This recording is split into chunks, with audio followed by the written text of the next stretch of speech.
Hello everybody and welcome back to Pantstown, USA. Now today we're going to be doing a different type of video. We're kicking off a new series which is called Campfire Horror Stories, where I'm essentially going to be reading a horror story that I find, and there's going to be a nice campfire background. I'm going to include some ominous music and do things like that you may see in other types of videos like this. But we're gonna do it the Pantstown way. So yeah, buckle up. It's about to get spooky up in here.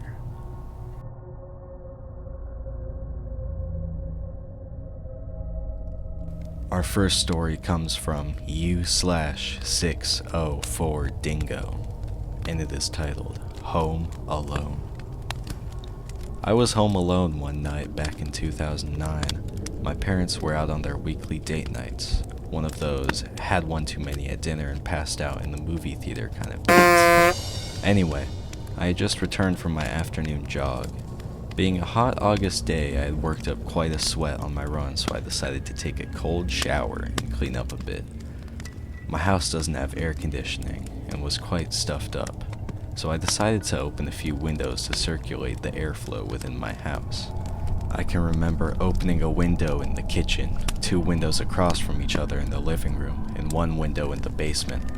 I knew I was going to be spending the night down there watching movies since it was much cooler down there. I had my shower, got dressed, and went downstairs to make myself some dinner.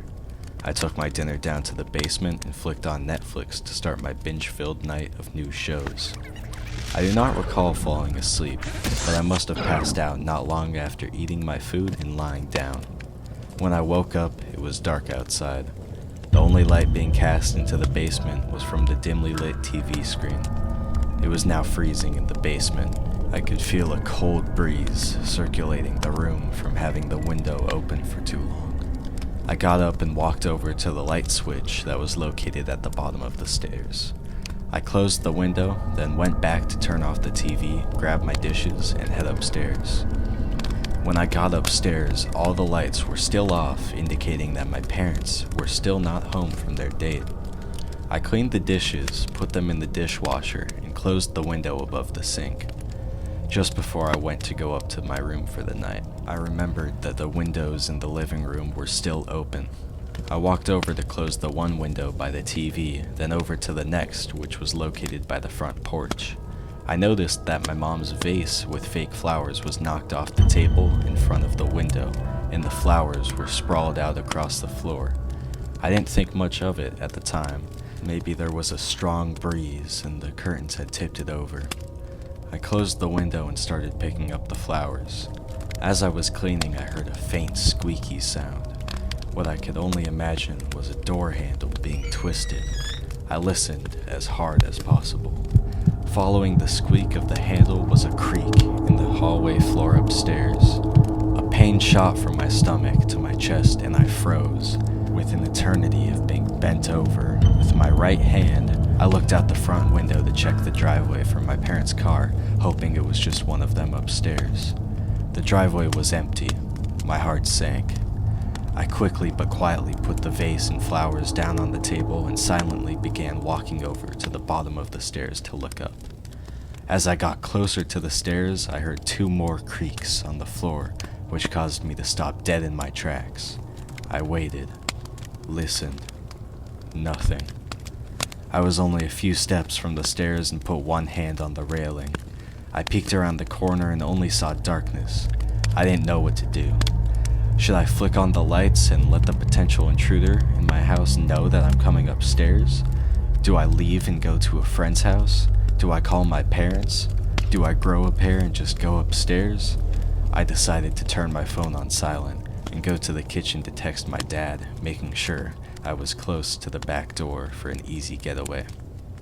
He told me, "It's an old house, it's just settling after a really hot day."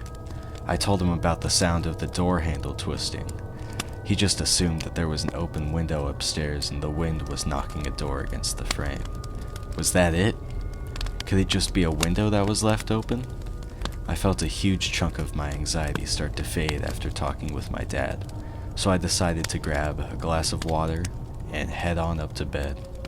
I flicked on the lights for the stairs and started making my way up, but slowly, still a tiny knot in my stomach from before. I got to the top of the stairs and noticed that all the doors were wide open, except for mine. My parents' room and spare bedroom were on the left, and the den and my room were on the right, with the bathroom at the end of the hallway.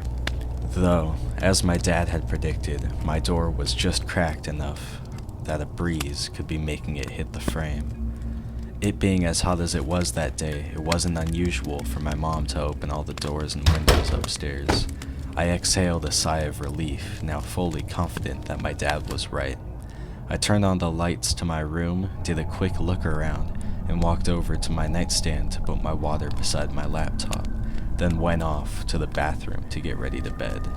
Then I laid down in my bed, trying to get some sleep, watching my favorite reruns of Seinfeld on my laptop. Then, out of nowhere, I heard a sound of something slowly scraping my closet door. My closet door was cracked open ever so slightly. Questions started racing through my head. Was it open the whole time, or was it closed when I came in? I was positive that it was closed when I came in. Before I even had time to rationalize my thoughts, I heard the most disturbing, creepy, quiet, sinister laugh I've ever heard in my entire life. No horror movie could ever replicate the sound I just heard. As soon as I slid my laptop off my legs, the closet door burst open and someone was standing in the closet. My clothes were partially covering their body and face. I looked closer and there was the most pale, sickly, dirtiest woman I have ever seen. For the split second I saw her in horror. The image was burned into my brain forever. She had no shoes on her disgusting, dirt-stained feet. Her skin was sickeningly white with cuts and dried blood from her face, down her arms, all the way down to her legs. She was wearing what I assumed to be a used white nightgown. Was now a discolored mess of dirt, blood, and who knows what else. Her gray, blue-veined, sunken-in face closely resembled a decaying skeleton and was mostly covered by my clothes. She asked in a quiet, grumbling, raspy voice, "Have you seen my baby?" That was enough for me to grab my phone and run. As soon as I was halfway out my bedroom door, I heard her shriek, "Give me back my baby!" with clothes hangers thrashing around behind me. I ran as fast as I could to the upstairs bathroom and locked my door. It was only a second later that I heard a huge crash against the door, along with the woman screaming in a devilish tone demanding I return her baby to her. I called 911 and the operator assured me that the police would be there as fast as they could. I jammed my feet against the door and held my back against the sink, trying my hardest to make sure the door would stay closed. The woman would not let up though. Her shrieks turned into low, demon-like grunts, and her banging on the door turned into heavy bodily blows. With what seemed like an eternity, I heard the most heavenly sound. I heard the police call out that they were entering the residence. I yelled at the top of my lungs that I was upstairs. All I could hear next was a mixed commotion of the officers yelling and the woman growling. The officers ended up pepper spraying the woman, and it took 3 of them to be able to force her to the ground. She was yelling in a possessed-like state the entire time. I did not come out of the bathroom until the cops assured me she was out of the house. The cops told me she was likely on drugs or an escaped mental patient from the next county over. I tried telling them that she sounded like she was possessed or something, but they chalked it up to the woman just needing her medication. My parents arrived home shortly after I gave my statements to the police.